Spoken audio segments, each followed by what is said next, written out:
Good evening. I'm Dale Marie Taylor, and I'm reviewing a book called Nighthawk by Beverly Jenkins. This is one in a series of reviews that I'm offering at my website. This book is full of challenges to the existing social structure as we know it today. The lead characters are Maggie and Ian, who's also called Preacher or Bigelow in the story. They represent an increasing number of romances that feature mixed race characters.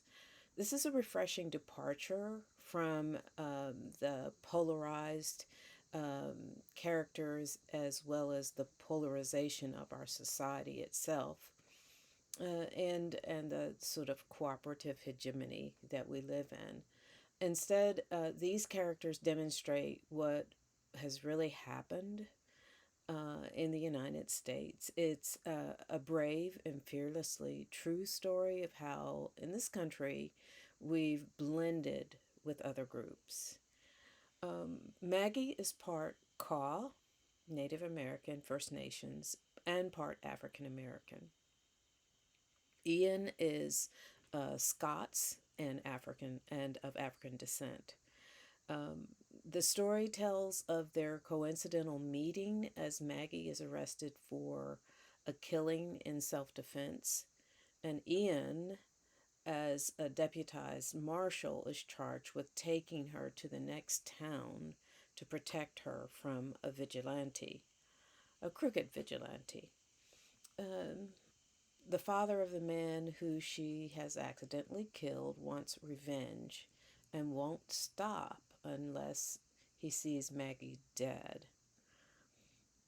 This leads to a set of circumstances where the marshal must protect her from other people who are Maggie's enemies, since she has found herself in a series of vulnerable work related circumstances that compromise her self esteem. She, like Ian, has been harassed and treated badly, partly because of her mixed race identity, and the bigotry that reigns during this time. The 1800s West is quite obvious. Um, Ian likewise has been abused in Scotland by children who are unable to tolerate his mixed race identity. The story is one of finding refuge in a chaotic time, and we can certainly see how Ian and Maggie create a space for themselves, and how this space that they have created suggests some ways that we might live with our differences today.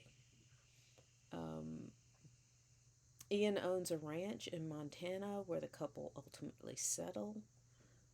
Not to give away too much of the book, but the book is realistically developed with a bevy of other characters um, who represent Asian and First Nations people who rarely get roles in stories about the development of American life. I think if you read this book by Beverly Jenkins, you'll be um, entertained and pleased by the challenges that she presents in the story. While you're at it, you might check out some of my work. I'm Dale Marie Taylor. I've published historical fiction, Home for Easter, Hester's Journey, Carrie's Song, and some other texts. Check me out at narrativemagic.com. Good night.